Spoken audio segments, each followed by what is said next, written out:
Located in Doswell, Virginia, King's Dominion is home to 12 different roller coasters. This Cedar Fair property has a rich history of coasters, including defunct attractions, Hypersonic XLC, and Volcano the Blast Coaster. King's Dominion shares a lot of similarities with its sister park, Kings Island, including the Eiffel Tower centerpiece, Planet Snoopy, and 4 of their roller coasters.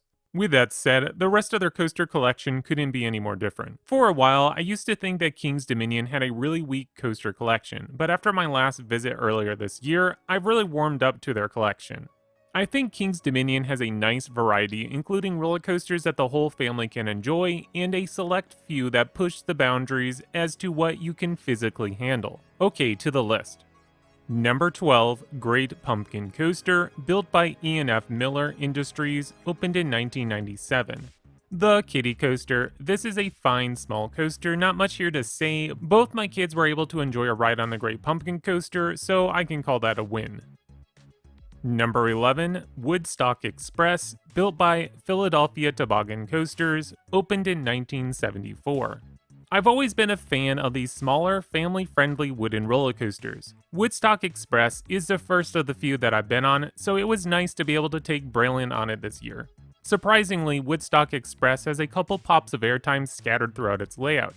It never reaches the level of the modern family coasters by Gravity Group, but it's a fun ride nonetheless. I recommend a ride in the back row if you want a little bit more airtime. Number 10, Apple Zapple, built by Mock Rides, opened in 2002. Continuing on the trend of family coasters, Apple Zapple is a Wild Mouse coaster that features the extended drop in the beginning. As Wild Mouse coasters go, this is one of the better ones, but overall not much here to say. Apple Zapple was originally called Ricochet, but was renamed and somewhat rethemed to be a part of the new Candy Apple Grove section of the park. This is a Wild Mouse, so no row preference. Number 9, Grizzly, designed by Taft Attractions Group, opened in 1982.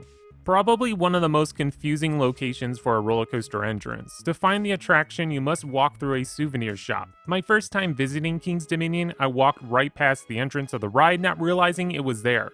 The coaster itself is fine. As wooden coasters go, it's about somewhere in the middle of the row. Speaking of which, Grizzly was featured in a past video of mine where I discussed middle-of-the-road coasters. The ride offers a few good pops of airtime, but it's a basic out and back layout. I'm not sure where the best place to ride Grizzly is, so give the front or back rows a chance. Number 8, Anaconda, built by Aerodynamics, opened in 1991.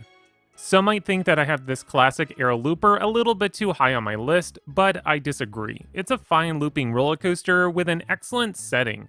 The strongest portion of the ride is the first half. The dive under the water is probably the highlight of the ride. After the mid-course brake run, the quality of this attraction takes a turn for the worse with bad pacing and headbanging corkscrews. For those looking for a smoother ride experience, up front is recommended, but if you want to feel some of the whip, then head for the back row. Number 7, Avalanche, built by Mock Rides, opened in 1988. I've always been a fan of toboggan-style roller coasters. They're fun, provide a neat experience from this type of coaster, and usually accommodate younger aspiring enthusiasts. I don't have much more to say other than it's a fun coaster, but doesn't stand out too much. Also, it does seem that the buzzards are circling this coaster as I'm hearing rumors of its demise. Hopefully they prove to be false. I have no preference to row selection for this coaster. Number 6, Racer 75. Built by Philadelphia Toboggan Coasters, opened in 1975. Similar to Racer at Kings Island, Racer 75 is a simple out-and-back wooden roller coaster. The racing aspect is what sets this coaster apart from the other wooden coasters in the park. The ride does feature some airtime, not a ton, but enough to keep you engaged. Other than that, not much more here to say. The best place to sit will either be the front or back rows. Number 5, Flight of Fear, built by Premier Rides, opened in 1996. For some, this coaster might be ranked higher, as for me, I have one major flaw with this coaster and that's the restraints. Because of my height, I have a tough time fitting my legs underneath the restraints. It's a shame because I do enjoy a good indoor roller coaster, but the uncomfortable seating and restraints makes this a pass for me during my visits. The layout is basically a clone copy of the Premier Rides outdoor model. It's also a twin brother to the model at Kings Island. This is an intense roller coaster packing a punch, especially during the first couple inversions. I recommend riding in the back to experience a little bit of the whip Flight of Fear can provide. Number 4, Backlot Stunt Coaster, built by Premier Rides, opened in 2006.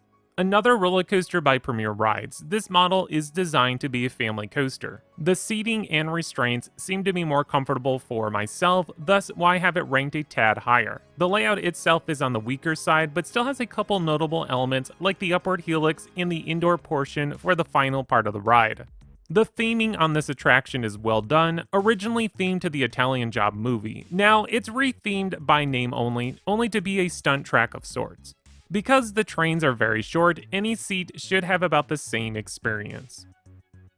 Number 3, Dominator, built by B&M, opened in 2008.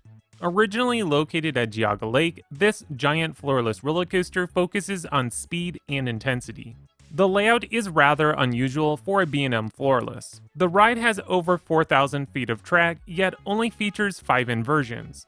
Most models of this size would have 7, but instead of including more inversions, Dominator has a low-to-the-ground high-speed turn that keeps the speed going.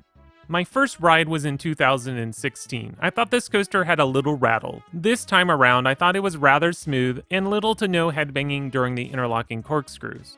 The best place to ride this roller coaster is probably up front, but the back row is still a fun ride. Okay, now to our top 2. I think most will agree with my top 2, but the order in which they come vary per enthusiast. Both of these roller coasters are top-notch, but provide completely different experiences. Number 2, Intimidator 305, built by Intamin Amusement Rides, opened in 2010. I'd argue that Intimidator 305 is the most intense roller coaster on the planet, at least the most intense coaster I've ridden. The original design was proven too intense and had to be modified the following off-season of its opening year. The ride stands 305 feet, thus its name, and maxes out at 90 miles per hour. Unlike other Giga coasters, I-305 spends most of its time close to the ground, pummeling you with high G-forces as you whip your way through multiple turns. As of today, this is the only roller coaster where I've grayed out 3 times, and almost completely blacking out during that first turnaround. Riding this roller coaster is like a workout. I know that some who love to marathon this attraction, but 1 or 2 rides at a time is enough for me. I recommend a ride up front to experience the full force of I-305. If you want a little bit more airtime, head to the back row so you can enjoy that first drop. Number 1, Twisted Timbers, built by Rocky Mountain Construction, opened in 2018. This is one RMC that took me by surprise. When this roller coaster opened in 2018, I never got the impression that it was a top-tier RMC. But here I am now ranking it as the best in the park, and my overall 3rd favorite RMC. The layout is simple, no left turns, and airtime, lots of airtime. The triple camelback airtime hills just pummel you with good sustained ejector. All 3 inversions are fun, and that cutback element almost seems unnatural the way it flips you upside down so fast. My personal favorite part of the ride is that weird outer bank turn at the midpoint of the ride. It delivers crazy laterals and airtime, which I wasn't expecting. There is not a single dull moment on this roller coaster. RMC found a way to make every portion of the ride engaging and fun. As the best place to ride, I do recommend the front row. I thought the airtime was so much stronger up there. The back row is no slouch either, providing some nice whip during the barrel roll drop. Well, that concludes my ranking of Kings Dominion coasters. As I mentioned already, most will have Twisted Timbers and I-305 as their top picks, but in which order will vary by guest. Kings Dominion is a solid park with a decent collection of coasters. It's rather obvious that the park could use another standout attraction, especially after the loss of Volcano. When Kings Dominion gets their next coaster, this will be a park to reckon with. Thank you for watching today's video. Tell me your coaster rankings in the comments below. If you enjoyed this video, please click on the like button and subscribe. That way you continue to get great content brought to you by Xtreme Thrills.